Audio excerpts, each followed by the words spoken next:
स्वागत है बच्चों आप सबका। तो मैं डिस्कस करने वाला हूं बच्चों आज 2024 को होने वाला जी मेन के पेपर, राइट। उसके शिफ्ट 1 में कैसे क्वेश्चन आए थे, शिफ्ट 2 में कैसे क्वेश्चन आए थे, और फिजिक्स की हम बात करेंगे, जिससे फिर से हमें एक अच्छी एनालिसिस मिल जाएगी कि यार यही टॉपिक है, यही चैप्टर है जिनसे ज्यादा क्वेश्चन रिपीट हो रहे हैं, हमारे से क्वेश्चन पूछे जा रहे हैं, तो किस पे हमने ज्यादा टाइम इन्वेस्ट करना हो, किस तरीके का रिविजन फिर से हमने करके जाना है। Here we go guys. तो मैं शिफ्ट 1 शिफ्ट 2 दोनों की बात कर लेता हूं जल्दी से।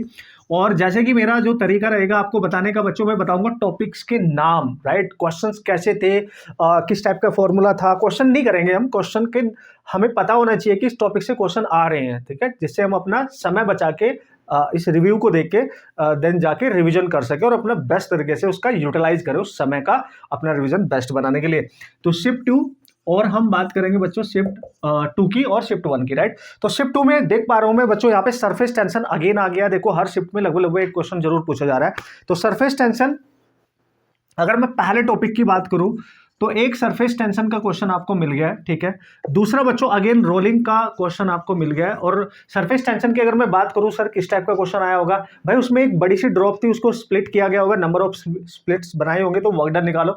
आप सबको पता है वर्क डन निकालने का फॉर्मूला होता है जो चेंज इन सरफेस एरिया होता है इंटू सरफेस टेंशन, अगर आप टी से डिनोट कर रहे हो। रोलिंग मोशन का अगेन क्वेश्चन जो 23rd को जो पेपर हुआ था उसमें भी आसान आया था, इसमें भी और भी आसान आया है। तो फर्स्ट शिफ्ट की मैं बात कर रहा हूं, इसमें एक्सेलरेशन पूछा गया था जी साइन थीटा, इस फॉर्मूले पे 1 plus K square over R square. Guys theta की वैल्यू दे रखी थी, K square over R square एक कांस्टेंट रेशियो होता है, जो भी ऑब्जेक्ट दे रखा होगा, डिस्क में भी, रिंग में भी, सॉलिड स्फीयर, हॉलो स्फीयर, उसका के स्क्वायर ओवर आर स्क्वायर हमें पता होता है। तो वेरी इजी, आप देख पा रहे होंगे, that is really seriously very easy. Third की अगर बच्चों मैं बात करूं, यहाँ पे आरएमएस स्पीड पूछी गई थी, और ये क्वेश्चन मैंने क्या, ये तो पीवाईक्यूज में ऑलरेडी जेई मेन के आज भी चुका है, तो आप कर सकते थे। यानी एसी का क्वेश्चन था और उसमें आई आरएमएस करंट निकालनी थी, कुछ इस तरीके का एक्सप्रेशन गिवन था, that is I1 sine of omega T plus I2 cos of omega T, यानी साइन और कॉस का कॉम्बिनेशन था, करंट डिफरेंट था। आई आरएमएस कैसे निकालते हैं बहुत बेहतरीन तरीके से यूट्यूब पे मैंने डिस्कस कर रखा है, सो नो प्रॉब्लम, आप कर सकते हैं, बहुत ईजी मान के चलेंगे हम इनको। ये अभी तक जितने भी क्वेश्चन है सारे ईजी हैं बच्चों। क्वेश्चन जब प्रॉपर आपको मिलेंगे भी तो डेटा बेस्ड क्वेश्चन है, जो मेमोरी बेस्ड क्वेश्चन होते हैं, राइट। प्रोजेक्टाइल से वाहियात इजी, इसका तो मैंने शॉर्ट ट्रिक अपनी बुक में भी बना रखा है। वैसे तो कॉन्सेप्ट हर बच्चे को आता है, लेकिन बेस्ट तरीके से आप कर सकते हो बच्चों। ये आता है 2D से, यानी प्रोजेक्टाइल से। दिस इज प्रोजेक्टाइल का क्वेश्चन था और उसमें पूछा था एंगुलर मोमेंटम। ओहो, एंगुलर मोमेंटम कौन से वाला एंगुलर मोमेंटम सर, याद करो बच्चों, एंगुलर मोमेंटम पूछा था प्रोजेक्टाइल के केस में हाईएस्ट पॉइंट पे। तो हाईएस्ट पॉइंट पे आप कैसे निकालते थे, दैट इज MVR से। V लेते थे आप U cos थीटा, और R जो होता है वो हाइट का काम करता है, U square sin square theta by 2G निकाल लेंगे अबाउट ओरिजिन, रिमेंबर। तो ये भी इजी था, बिल्कुल फॉर्मूला बेस्ड था, just put the formula, given value जो उनको पुट करो, सॉल्व करो, दैट्स इट। तो नेक्स्ट क्वेश्चन देख पा रहा हूं मैं, इलेक्ट्रोस्टैटिक बच्चों, इलेक्ट्रोस्टैटिक का क्वेश्चन था, ठीक है। मतलब देखो ये वो चीज है, ये मैंने बताया भी था आपकी कि यहां से क्वेश्चन आने ही है ना। टॉप 10 लिस्ट में थे हमारी, जो मैंने लिस्ट रिलीज करी थी। 6th में यहाँ करंट इलेक्ट्रिसिटी का भी एक क्वेश्चन था, ठीक है। तो that is not a big deal कि यहाँ से क्वेश्चन नहीं आएगा, तो क्वेश्चन तो जरूर आएगा, वो तो आ ही रहा है। फिर नेक्स्ट क्वेश्चन देखने को मिला बच्चों यहाँ से वर्क पावर एनर्जी का, that is work power energy. और ये तो बहुत ही ज़्यादा मान सकते हैं कि देखते ही बच्चा उड़ा डालेगा। फोर्स का फॉर्मेट कुछ ऐसा दे रखा था, BX², और ऑब्वियसली फोर्स वेरिएबल है यहाँ पे, so you have to find the work done, and integrate करेंगे जो भी आपका डिस्प्लेसमेंट के जो भी वैल्यूज दे रखे होगी, कहाँ से कहाँ करने। तो दैट इज सिंपल, एकदम सिंपल, जो बेसिक नहीं होते एकदम, राइट, वेरी वेरी बेसिक, है ना। फिर नेक्स्ट क्वेश्चन क्या था सर, मैं देख पा रहा हूँ बच्चों, ऑप्टिक्स का भी एक क्वेश्चन था, MEC का भी एक क्वेश्चन था, जितने मेरे को मिले मैंने आपको बता रहा हूँ मैं। सो MEC यानी मैग्नेटिक इफेक्ट ऑफ करंट, ये बहुत बच्चों ने सबने किया है, ये 12th लेवल भी करते हैं, कॉम्पिटिटिव में भी करते हैं, कि सर एक स्क्वायर कॉइल दे रखी है और उसमें करंट है, ये 4 वायर से मिलके बनी है, करंट इसमें फ्लो कर रही है, करंट कैरिंग कॉइल है, और उसके सेंटर पे मैग्नेटिक फील्ड निकालना है। तो आप सबको बताया यार सेंटर में मैग्नेटिक फील्ड कैसे कैलकुलेट करते हैं, कुछ बच्चों को तो याद भी होता है डायरेक्ट इसका, आई थिंक 2√2 μ0 समथिंग इस तरीके से आता है, डिवाइड बाई पाई, जो भी इसकी आप मानेंगे डिस्टेंस वगैरह, मतलब इसकी साइड लेंथ। तो वैसे भी निकाल ही लेंगे, किसी एक वायर का निकाल लेंगे, इसको ज्वाइन करेंगे, परपेंडिकुलर डिस्टेंस निकालेंगे, 4 से मल्टीप्लाई कर देंगे, क्योंकि 4 वायर है। नेक्स्ट क्वेश्चन अगर मैं देख पा रहा हूँ बच्चों यहाँ पे, वो है ऑप्टिक्स से, ठीक है, ऑप्टिक्स से क्वेश्चन है, और वो लेंस से रिलेटेड था, उसकी फोकल लेंथ से रिलेटेड था कुछ, तो वो आप देख सकते हैं। तो these are the some questions जो मैंने आपको बताने थे शिफ्ट 1 में। और आप देख पा रहे होंगे कि मोस्ट इंपॉर्टेंटली यार वही चैप्टर बार बार रिपीट होंगे ऑब्वियसली, और उन्हीं से क्वेश्चन आ रहे हैं, मतलब हर शिफ्ट में क्वेश्चन फिजिक्स में आ रहे हैं। फिजिक्स ईजी ही है, आप ये मानो अगर 25 में से आपके 2-3 क्वेश्चन थोड़े लेंदी हो भी गए तो उसको टफ तो नहीं कहेंगे, उसको ईजी ही कहेंगे आप, ठीक है। हाँ, मैथमेटिक्स एज यूजुअल थोड़ी अच्छी लेवल पे आ ही रही है, केमिस्ट्री तो बहुत ईजी आती है बच्चों। नेक्स्ट अगर मैं शिफ्ट 2 की बात करूं, अगेन देखो शिफ्ट 2 में आ जाओ, शिफ्ट 2 वाले जो बच्चे हैं उनमें रोलिंग मोशन का फिर से क्वेश्चन आ गया। तो रोलिंग मोशन तो इस बार 2-2 क्वेश्चन नहीं, इसमें 2 क्वेश्चन दिए गए, not 1 question, right, remember 2 question, दोनों ही बहुत ईजी थे भाई लोग। मैं आपको बता दूं, मैंने आपको बताया था अभी जो मैंने सीरीज चलाई थी ना जेईई मेन वालों बच्चों के लिए, ठीक है, सबसे पहले सीरीज ही मैंने स्टार्ट किया है जेईई मेन वालों बच्चों के लिए, जो क्रैश टाइप का रिवीजन स्टार्ट किया था मैंने। तो उसमें मैंने बोला भी था कि भाई ये क्वेश्चन आप करके जाना, बढ़िया तरीके से इनको सॉल्व करके जाना।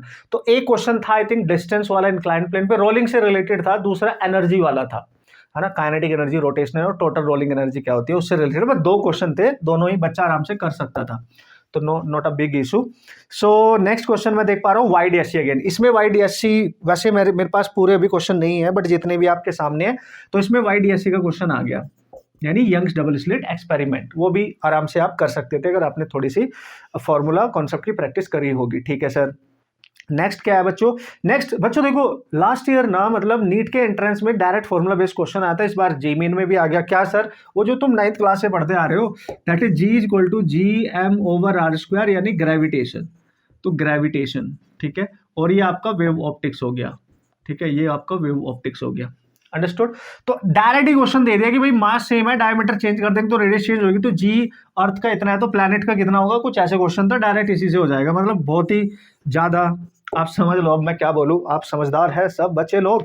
नेक्स्ट क्वेश्चन की बात करूंगा बच्चों, लेंस, बिल्कुल वैसे ही क्वेश्चन है जो ऑलरेडी 23 को शिफ्ट 1 या 2 में किसी में तो आया था पक्का, बिल्कुल वैसे ही था कि एक लेंस है, उसकी पावर है P, और इस लेंस के हम कुछ पार्ट कर देते हैं, इसको डिवाइड कर देते हैं 3-4 पार्ट, 1 2 3 4, तो हर पार्ट की फोकल लेंथ या फिर पावर निकालो।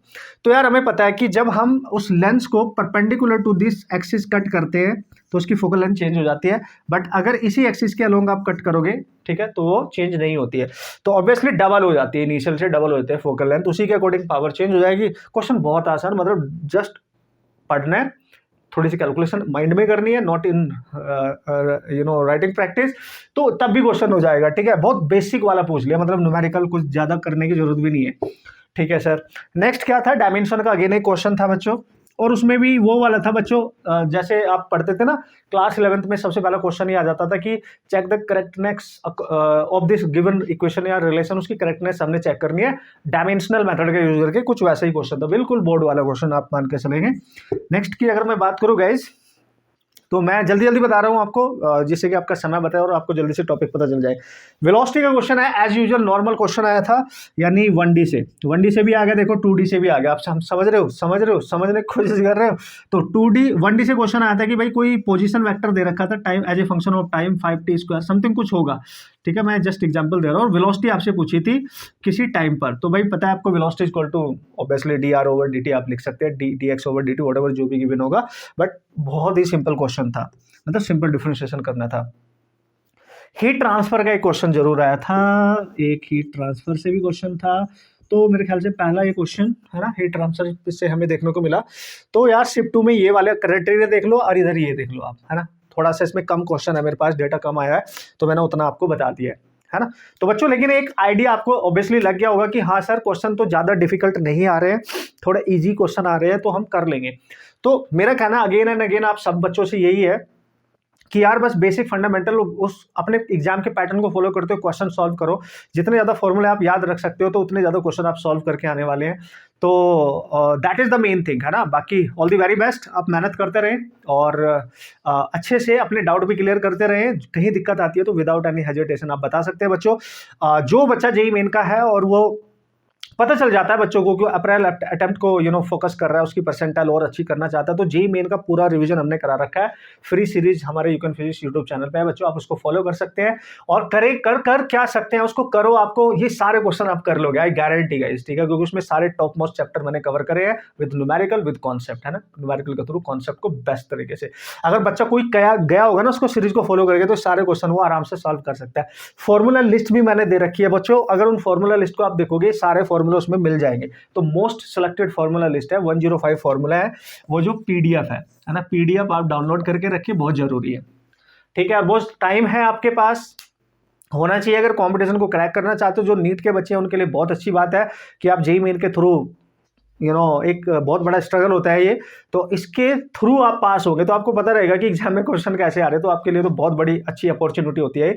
और उस बुक को भी आप देके लेके रख लेंगे, और वीडियो के लिंक में आपको डिस्क्रिप्शन में आपको लिंक मिल जाएगा उसका बुक का, तो उसको देख लेना यार। पीडीएफ का भी मिल जाएगा, उसको देख लेना, क्योंकि वो बहुत औसम है। जैसे क्वेश्चन हमारे एग्जाम में आ रहे हैं ना, एज इट इज यही सेम कॉन्सेप्ट, फॉर्मूला बेस्ड, बेहतरीन तरीके से उसमें गिवन है, और उसमें बेस्ट तरीके गिवन है क्वेश्चन को फास्ट तरीके से सॉल्व करने के, including NCERT. Obviously hand written solution मिलेंगे, औसम तरीके से समझ में आएंगे।